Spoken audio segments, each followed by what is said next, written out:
What Canada would lose if it joined the United States. Shocking facts. Imagine this.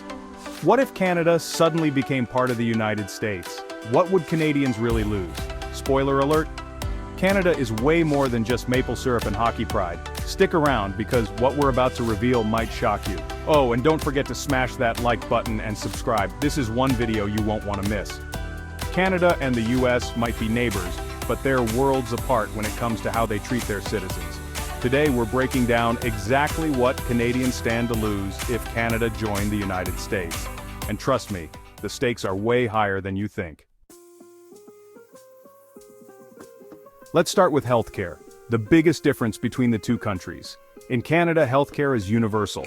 That means no matter who you are, you can walk into a hospital and get treated without worrying about going bankrupt. But in the US, it's a whole different story.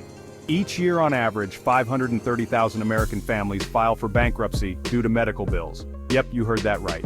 Over 500,000 American families go bankrupt every year because of medical debt. And with the new 2025 budget proposing cuts to Medicare and Medicaid, things will get even worse. If Canada joined the US, Canadians will lose their universal health care and face the same financial nightmares. Before we dive into the next point, I want to take a quick moment to say thank you.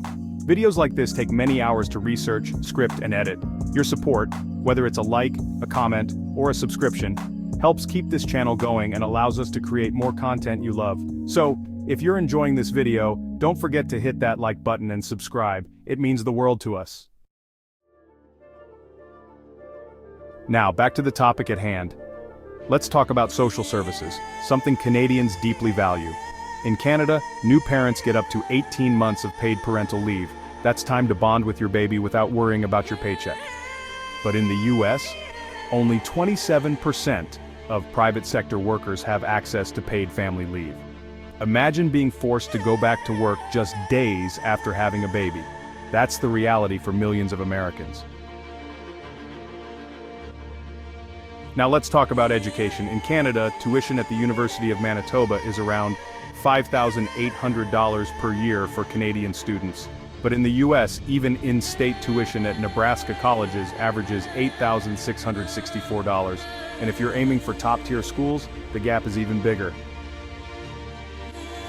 Compare the prestigious McGill University in Toronto, Canada at around $9,000 with MIT, Massachusetts, USA at $53,790 per year. Canadian students could go from affordable education to drowning in student debt overnight. Cost of living is another huge factor. While Canada isn't cheap, cities like New York and San Francisco make even Toronto and Vancouver look affordable. Canadians could see their rent, insurance, and everyday expenses skyrocket if they joined the United States. Canada is known for its multiculturalism and inclusivity. It's a country that celebrates diversity. While the US is also diverse, its approach to multiculturalism is different and often more divisive. Canadians could lose the unique cultural identity that makes their country so special. Finally, let's talk about work-life balance. Canadians value their free time with shorter work hours and more vacation days. But in the US, longer hours and fewer vacations are the norm. Joining the United States could mean saying goodbye to that precious work-life balance. So, to recap, if Canada joined the United States, Canadians could lose 1. Universal health care, 2. Paid parental leave and other social services, 3. Affordable education, 4. A manageable cost of living, 5. Their unique cultural identity, 6. Work-life balance. Would you want to lose these things? Comment below. Canada is more than just a country, it's a way of life. And while the idea of joining the US might sound intriguing, the reality is that Canadians have a lot to lose. So let's celebrate what makes Canada unique and keep it that way. What do you think? Should Canada join the US? Let us know in the comments. If you found this video eye-opening, give it a thumbs up, share it with your friends, and subscribe for more thought-provoking content. Don't forget to hit the bell so you never miss an upload. Thanks for watching, and remember, stay curious, stay informed, and keep exploring.